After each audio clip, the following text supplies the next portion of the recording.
Mars 1966, comité central à Argenteuil.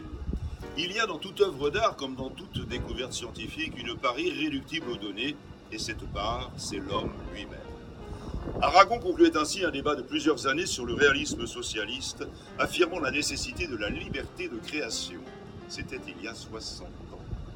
Vous allez me dire, quel rapport avec les municipales? La mémoire.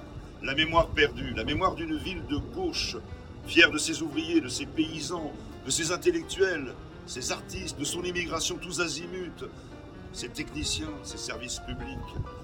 Une ville fière de sa population diverse et riche.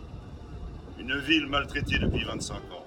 Une ville déchirée par les batailles de partis et d'égos, livrée aux promoteurs, aux cabinets de santé privés, au commerce à deux balles, aux marchands de sommeil. On a failli changer tout ça, on était tout près de retrouver la santé et le bonheur d'être ensemble. Mais non, le maire illettré, il fallait l'entendre dimanche, annoncer les résultats.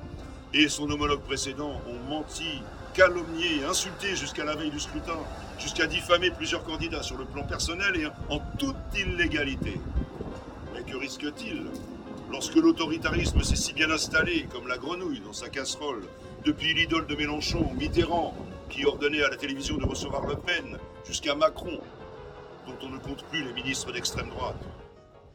La mémoire.